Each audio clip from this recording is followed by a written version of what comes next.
அனைவருக்கும் வணக்கம். என் பெயர் ஈரா திரௌபதி. நான் முதுகலை 2ஆம் ஆண்டு பயின்று வருகிறேன். என்னோட தலைப்பு பல்லவர் கால ஒற்றைக்கல் ரதங்கள். இனி தலைப்பின் விவரங்களை காண்போம்.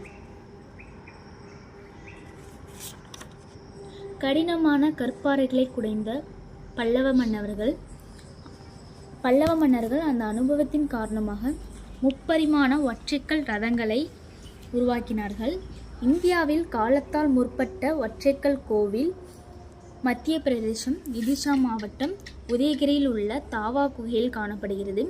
மகாபலிபுரத்தில் ஒற்றைக்கல் ரதங்கள் உருவாக்கிய பல்லவ மன்னன் நரசிம்ம பல்லவன். இவருடைய ஆண்டு கிபி 630 முதல் 668 வரை.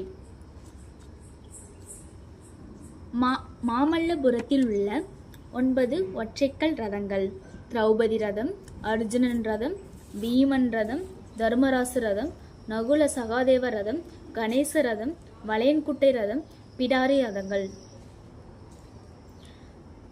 மகாபலிபுரத்தில் உள்ள பஞ்சபாண்டவர் ரதங்களின் வரைபடம்.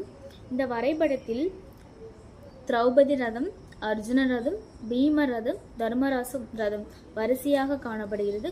கொஞ்சம் சற்று தள்ளி நகுல சகாதேவ ரதம் காணப்படுகிறது.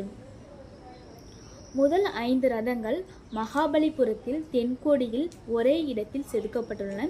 இவை பஞ்சபாண்டவ ரதங்கள் என அழைக்கப்படுகின்றன.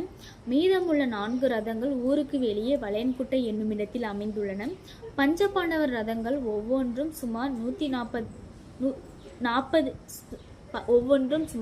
40 அடி நீளமும் 30 அடி அகலமும் கொண்டவையாகும். அடுத்தது பஞ்சபாண்டவர் ரதத்தின் கோவில் அமைப்பு முறை. முதலில் திரௌபதி ரதம், அர்ஜுன ரதம், பீம ரதம், தர்மராஜ ரதம், நகுல சகாதேவ ரதம். முதலில் நாம் பார்ப்பது திரௌபதி ரதம். வடக்கிலிருந்து தெற்கு நோக்கி திரௌபதி ரதம் அமைகின்றன. இந்த ரதம் குடிசை போன்ற வடிவில் காணப்படுகிறது. இக்கோயிலின் விமான தோற்றம் அமைப்பு குடை விமானம் என்பர். இந்த கோவிலின் வாயிற் பகுதியில் மேற்கு பக்கங்களில் வாயில் இரு பக்கங்களிலும் பெண்கள் வாயிற்காப்போரின் சிற்பங்களாக செதுக்கப்பட்டுள்ளன. உட்புறத்தில் கருவறை சுவர்கள் கொற்றவை 4 கைகளுடன் காட்சியளிக்கின்றன. திரௌபதி ரதம் கூரை நாற்கர வடிவிலான குடாப்பை போல் உள்ளது. இக்கூரையின் மூலைகளிலும் விளிம்புகளிலும் கொடிகள் பின்னி காணும் ஜோடனை செய்யப்பட்டுள்ளது. இச்சோடனையின் அமைப்பு மாடக்குழிகளுக்கு மேலும் காணப்படுகிறது. இக்கோயிலின் வாசற்படி 67 அடி உயரமும் 2.10 அடி அகலமும் உடைய நீள் சதுர வடிவிலானது. இதில் 2 துளைகள் உள்ளன. கதவுக்கு கீழ்ப்பகுதியில் 3 அழகிய படிகள் செதுக்கப்பட்டுள்ளன.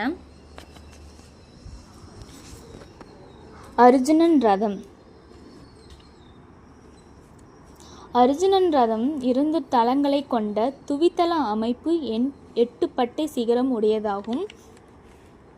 சதுரமான அமைப்பை உடையது இது. இதன் அடித்தளத்தில் சிங்கங்களும் யானைகளும் சிற்பமாக செதுக்கப்பட்டு அவை இந்த தேரை சுமப்பது போல காட்சியளிக்கின்றன. கருவறையில் மூலவர் உருவம் இல்லை.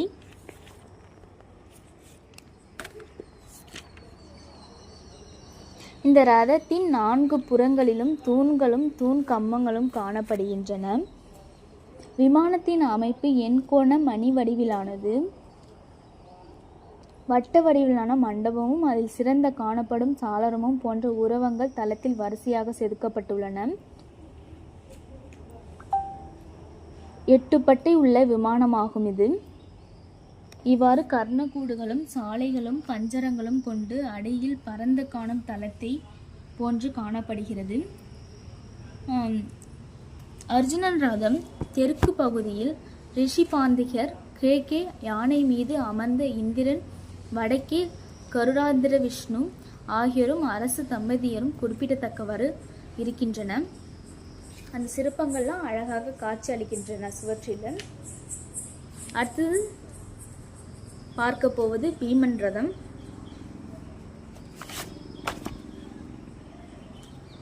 பீமன் ரதம் வண்டிக்கூண்டு அமைப்புடைய நீள் சாலை வடிவமுடையது.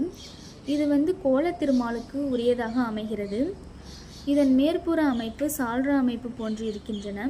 4 புறத்தில் தாழ்வாரம் உள்ளது. இதன் விமானம் கர்ணக்கூடு கோஷ்ட பஞ்சரங்கள் ஆகியவைக்குரிய மேற்பகுதியில் சிறப்பமாக காட்சியளிக்கின்றன. அடியின் முகப்பில் நீள் சதுர வடிவிலான மண்டபம் காணப்படுகின்றன.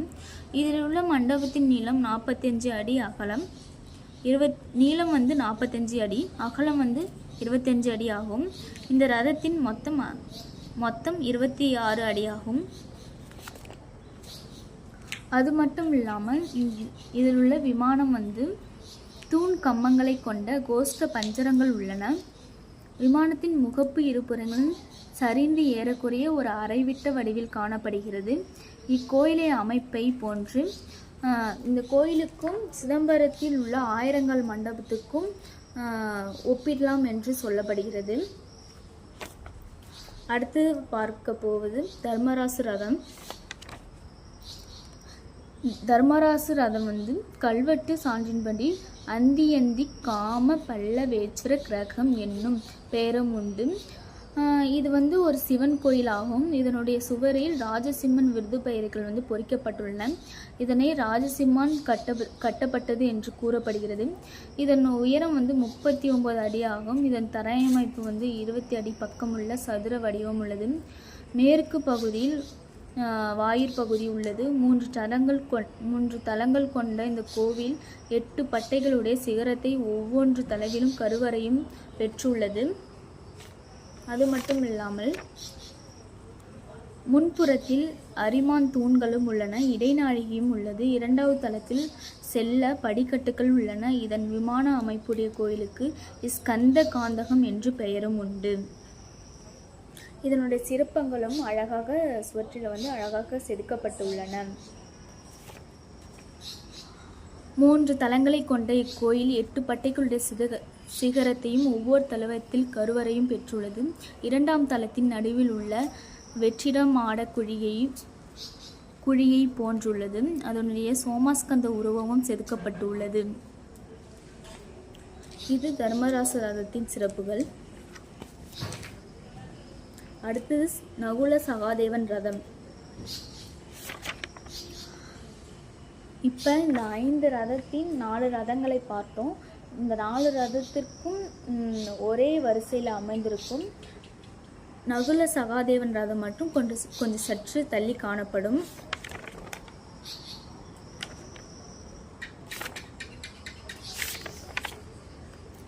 5வது ரதமான நகுல சகாதேவ ரதம் இவைகளின்றி சற்று தள்ளி தனியே அமைந்துள்ளன. இந்த ரதம் யானை கோவில் அல்லது ஆலக்கோவில் எனப்படும். இதனை கஜ பிரஷ்ட விமான கோவில் என்பர். இது யானையின் முதுகு போல உள்ளதால் இந்த பெயர் வந்தது. இந்த கோவில் தெற்கு நோக்கிய வாயிறு உடையதாகும். இதில் 3 நிலமாடங்கள் உள்ளன. உயரம் 16 அடி உயரமாகும். இதன் முன்புறத்தில் 2 சிங்க தூண்களுடைய ஒரு சிறு இடநாழிகை காணப்படுகிறது. வாயில் இரு பக்கங்களில் யானையின் தலையும் துதிக்கையும் சிற்பங்கள் செதுக்கப்பட்டுள்ளன. வாயில் உட்பகுதியில் வந்து கருவறை எதுவும் இல்லை. கருவறையில் சிற்பங்கள் எதுவும் இல்லை.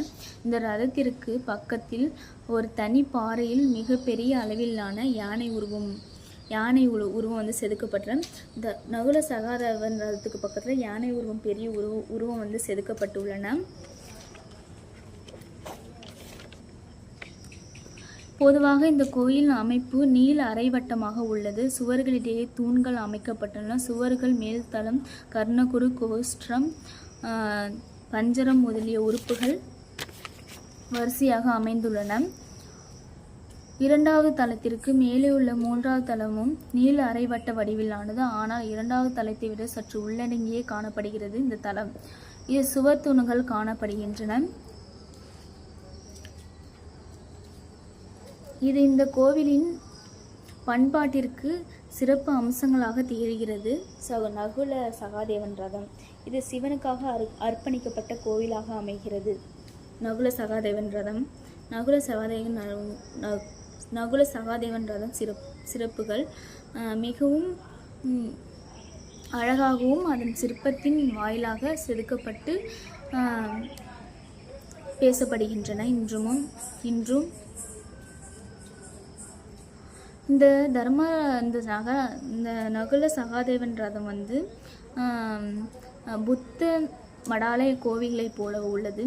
புத்த வழிபாட்டு கோவில்கள் புத்த மடாலயம் ஆகிய இரண்டின் மாதிரிகளை ஒருங்கே பெற்றிருக்கிறது என்றும் சொல்லப்படுகிறது. அடுத்தது பார்ப்பது கணேச ரதம்.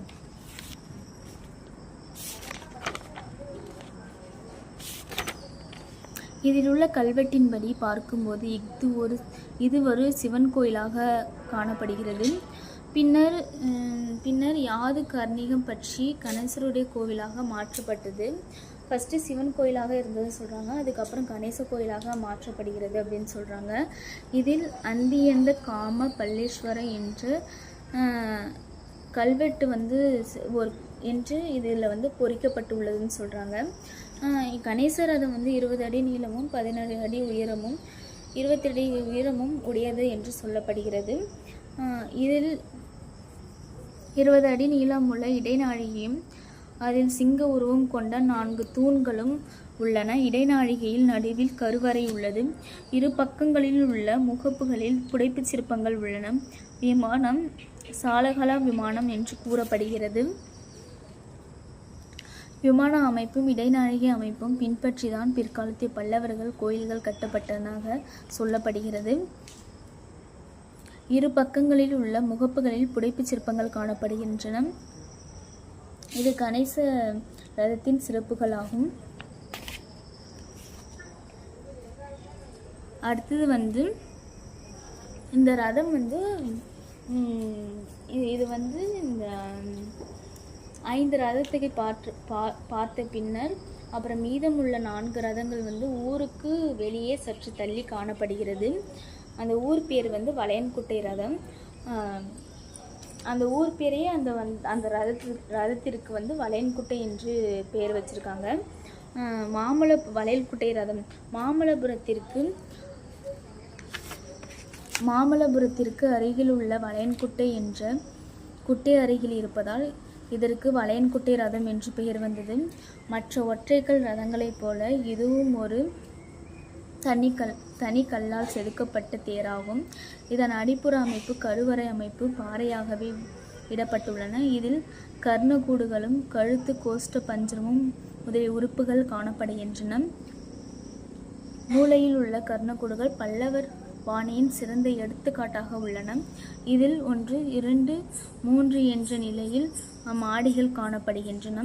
நாற்கர வடிவிலான விமானம் அமைந்துள்ளன.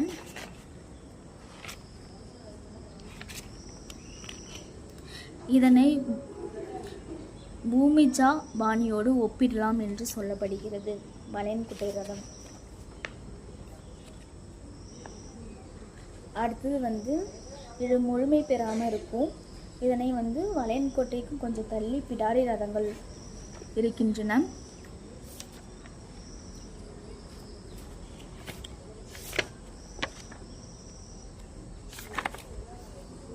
பிடாரி ரதங்கள் வளையன்குட்டை ரதத்திற்கு சற்று வடக்கே பிடாரி கோவில் அருகில் அமைய பெற்றதால் இவை பிடாரி ரதம் என்று அழைக்கப்படுகிறது.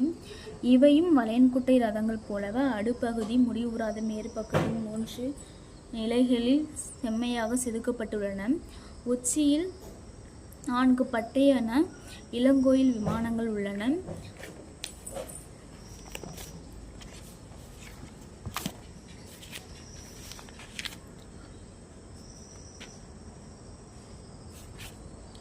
அதன் பின் இந்த பிடாரி ரதங்கள் வந்து நாம் இதுவரை பார்த்த அர்ஜுனன் ரதம், தர்மராச ரதம், சகாதேவ ரதம், நகுல சகாதேவ ரதம் ஆகிய 3 மாடக்கோயில் வகையை சார்ந்ததாகும். அர்ஜுனன் ரதம் 2 நிலை மாடக்கோவிலாகும். தர்மராச ரதம் சகாதேவன் ரதம் வந்து 3 நிலை மாடக்கோவிலாகும். அர்ஜுனன் ரதமும் தர்மராச ரதமும் திராவிட பாணியையும் சகாதேவன் ரதம் வந்து வேசர பாணியும் சேர்ந்ததாகும். திரௌபதி ரதம், வளையன்குட்டை ரதம், பிடாரி ரதம் ஆகியவை இளங்கோயில் வகையை சார்ந்ததாகும். அர்ஜுனன் ரதம், தர்மராச ரதம் ஆகியவற்றில் 8 பட்டையுள்ள விமானம் மணிக்கோயில் விமானமாகும்.